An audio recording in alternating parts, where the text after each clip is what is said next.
Hey, what's up guys? Radku here, back with another Yu-Gi-Oh video, and today is going to be Salamangreat. I'm planning on doing 2 videos today because I'm off, and I'm sorry that this is posted late. I accidentally slept through my alarm. So, yeah, without further ado, let's get into it. So basically this deck has shifted so much over time. Like, it used to be top tier Salamangreat deck, but now it's top tier Cybers deck because literally half the deck is just a bunch of Cybers cards. And it's evolved a lot over the years, and I think it's actually adapted really, really well. Because the main playstyle used to be around Salamangreat, Mirage Stalio. He will be missed. But it got banned, so this deck adapted a lot to where now it's still competitive, and it's arguably just as good as it used to be. So without further ado, let's get into it. So starting things off, we play one copy of Gazelle because it got limited. If a Salamangreat monster is sent to the graveyard, except Salamangreat Gazelle, you can special summon this card from your hand. If this card is normal or special summon, you can send one Salamangreat card from your deck to the graveyard, except Gazelle, and then it's a hard once per turn. So basically, this is your combo starter. It's limited to one, so you aren't going to see it as often, but you can definitely use its effect, like, effectively. And a lot of your other Salamangreat cards have graveyard effects or effects when other Salamangreats are sent to the graveyard. So it definitely helps. So you have your one Gazelle. Then I play 2 copies of Jack Jaguar. The Salamangreat lineup is very limited in this deck, but I feel like it's definitely effective.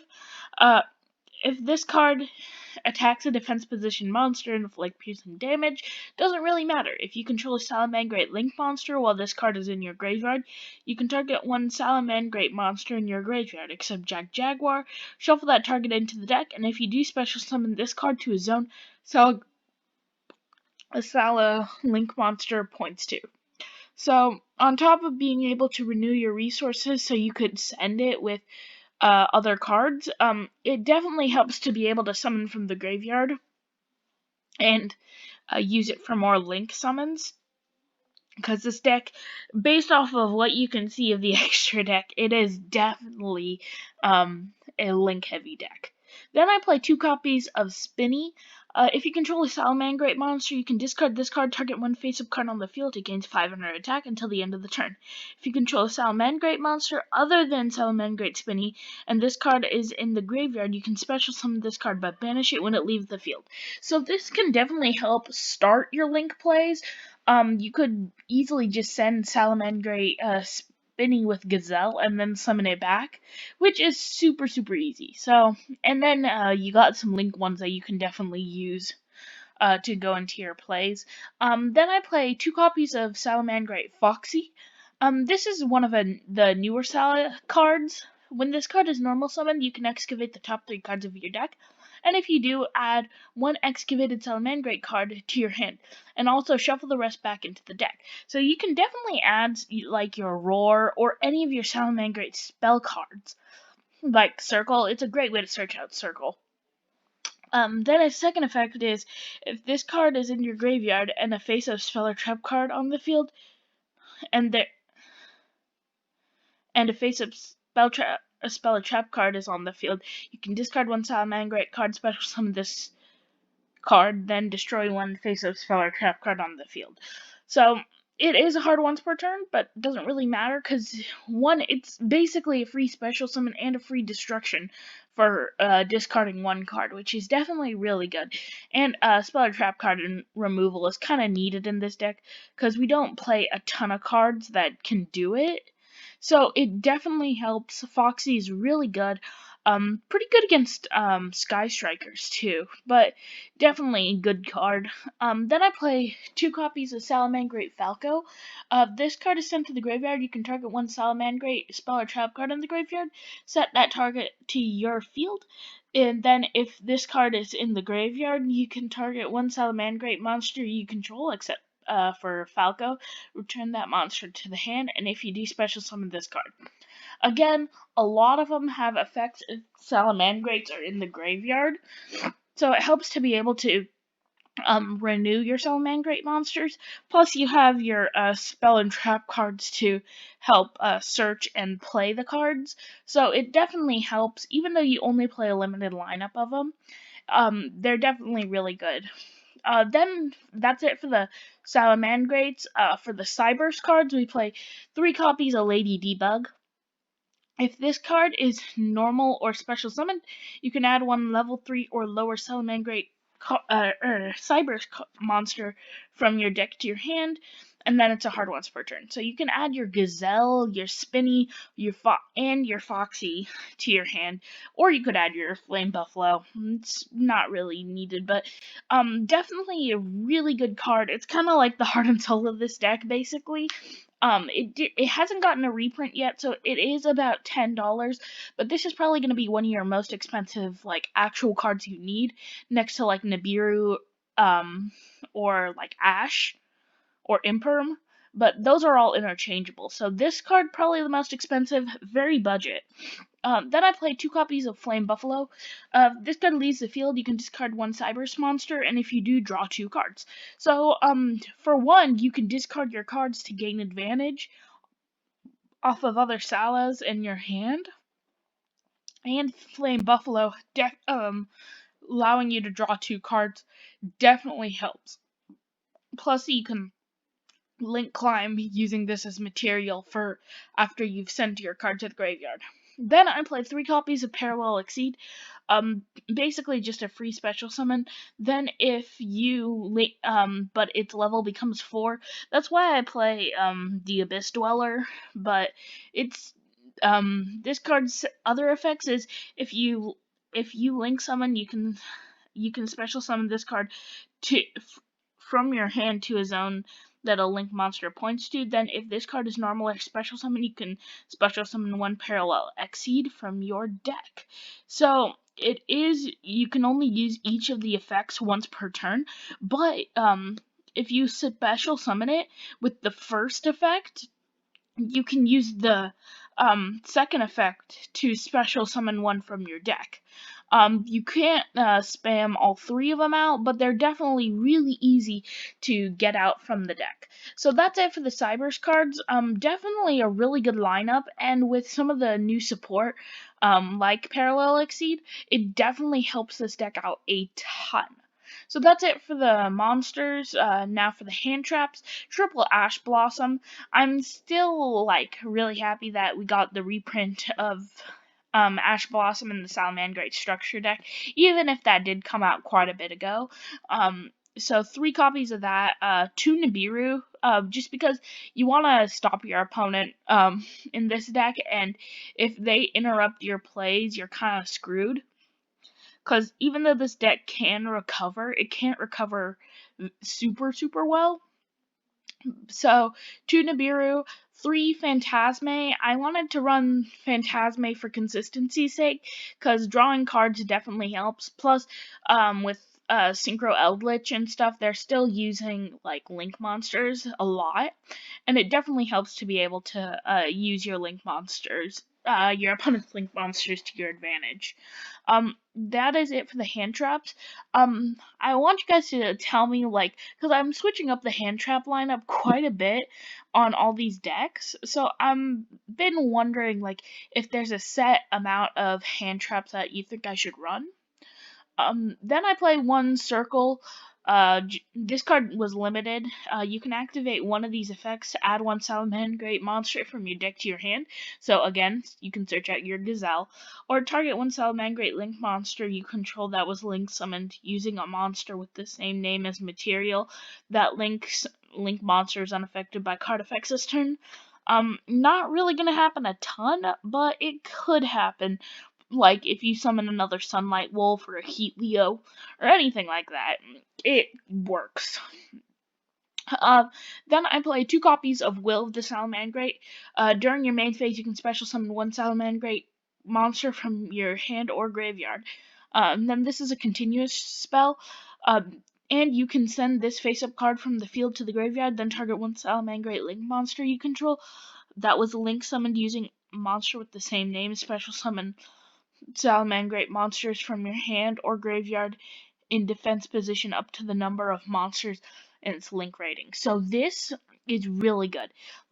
So if you have two of them in your hand, even though all of its effects are hard once per turn, you can activate it again the next turn and still gain this amazing effect. So, especially if you have, since you have cards like Sunlight Wolf, easily being able to summon out 2 cards, or Helio, which again summon out 3 cards, which is really overpowered. Then I play 1 copy of Sanctuary. If you link summon a Salamangreat monster, you can use 1 Salamangreat link monster you control with the same name as uh, the entire material. During damage calculation, if your monster battles, you can pay 1,000 life points, target 1 link monster you control, make its attack 0, and if you do, gain life points equal to the original attack. So basically, it cancels out the attack, but the monster gets destroyed. It's fine, it doesn't really matter, but you can use graveyard effects. I play 3 copies of Signet Mining. This is definitely one of your best cards of the deck. You can search out all of your Salamangreats, almost all of your Cybers, except for Exceed. And it's just really, really good in general. Again, being able to search like your Gazelle. So let's see, we're playing 1, 2, 3, 4, 5 copies of Gazelle. Even the Gazelle is limited to 1. Then I play 2 copies of Pot of Avarice, just because you have hand traps in this deck, and this is a link spam deck, you're gonna have a lot of 1 link monsters in the graveyard, and 2 hand traps that you want to renew, and be able to use again to slow down your opponent. So even though you're renewing monsters into the deck, you're not really losing advantage. So, Pot of Avarice really helps. Most people play Pot of Desires because it's immediate, but I play enough draw cards in this deck that it doesn't really matter. Then I play 1 copy of Salamangreat Roar. When a spell, trap, or monster effect is activated while you control a Salamangreat Link monster, negate the activation, and if you do, destroy it. While this card is in the graveyard, if a Salamangreat Link monster is link summoned to your side of the field, or using a monster with the same name as material, you can set this card, but banish it when it leaves the field. So, double negation, pretty good, but not as good as the next card, Salamander Rage. Activate this card. You can send 1 Salamangreat monster from your hand or face-up field to the graveyard, then target 1 card on the field, destroy it. Or you could target 1 Salamangreat Link monster you control that was link summoned using a monster with the same name as the material. Destroy cards of your opponent equal to the link rating.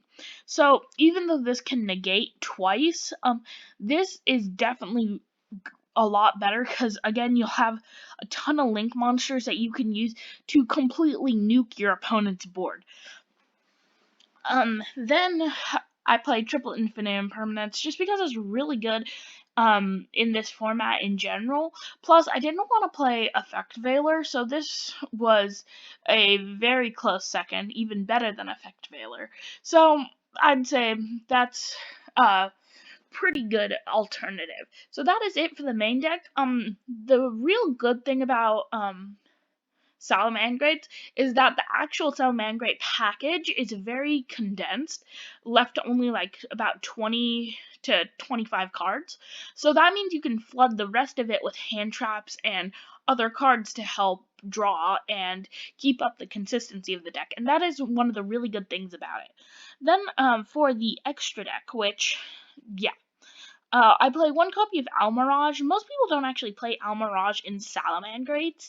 They play it in other decks, funny enough. But I thought it was good just as a tech option. I play 2 copies of Baylinks. Baylinks is kind of the card when you can use itself to go into other cards, then use this again as material. So Almirage, I forgot to read its effect. You contribute this card, then target 1 monster you control. It cannot be destroyed by your opponent's card effects this turn.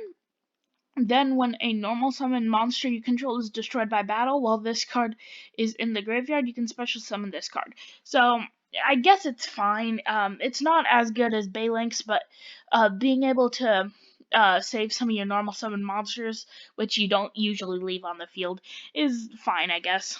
Then, two Balinks. If this card is link summoned, you can add one Salamangreat Sanctuary from your deck to your hand, and then if a Salamangreat card you control would be destroyed by battle or card effect, you can banish this card from your graveyard instead. So this is kind of like the Striker Dragon of the deck. You can search out your Sanctuary, which is the reason I only play one of them, and it helps you link climb, definitely. Then I play 3 copies of Sunlight Wolf. This is kind of your main monster of the deck. If a monster is normal or special summoned to a zone this card points to, you can add one fire monster from your graveyard to your hand, but for the rest of this turn, you cannot normal summon or set or special summon monsters with the added monster's name. During your main phase, if you control this card that was link summoned using Salamangreat Wolf as material, you can add one Salamangreat spell or trap card from your graveyard to your hand. So being able to renew your will is definitely really good, or your circle, because this is your searcher and this is your summoner. One of the downside of this is that you can't special summon monsters with that name, but you can renew your Ash Blossom and have that ready for your opponent's next turn, which is definitely really, really good. Then I play 2 copies of Heatleo. If this card is link summoned, you can target 1 card in your opponent's spell or trap card zone, shuffle it into the deck. Then once per turn, during your main phase, if this card was link summoned using Heatleo as material, you can target 1 face-up monster on the field and 1 monster in your graveyard. The attack of the first target becomes equal to the other targets until the end of the turn. So this can definitely help. Like if you used a Heatleo as material, you can target another monster, and that card gets the 2300 attack, which is pretty good. So that's pretty much it for the Salamangreat monsters. I do play Pyro Phoenix, but I really only put it in here as a tech option. You don't really go into it that often, and I just needed a spot holder until I found something better. Then I play Splash Mage, Transcode Talker, Update Jammer, and Access Code Talker for your main combo play. Access Code and Topologic Zeraboros and Transcode all have OTK potential in this deck, and you have a bunch of combos that allow you to easily go into any of these, especially the Transcode Talker is definitely the most like generic OTK in this deck, with your Update Jammer and your Splash Mage. But that's your main like combo going into Transcode Talker, while still having an OTK potential. Then of course access code for OTKs. Topologic Zeraboros, because one, it's a Cybers type, so you can still use it effectively. Then the fact is that if you banish a bunch of cards, you can easily OTK, and this deck can make this card pretty easily. Then of course my Pyro Phoenix, which again just a placeholder. Find something better to use in this deck. And finally, rounding off the extra deck, 1 Abyss Dweller. So, just some free negation right there. So basically that's it. I'd say the deck is really solid, and it's a very fun playstyle, and it's very adaptable. So you can change up most cards in this deck without screwing everything up. As long as you leave the Cybers and the Salamangreat cards, you're pretty much set. So yeah, that is it for the deck profile. Please like, subscribe, share, comment, and let me know what you thought. Let me know if there's anything you want me to change, or if there's anything I can do to make this deck better, or if there's a spot that you want me to put in instead of Pyro Phoenix. And I will see you in the next Yu-Gi-Oh video. Peace, guys.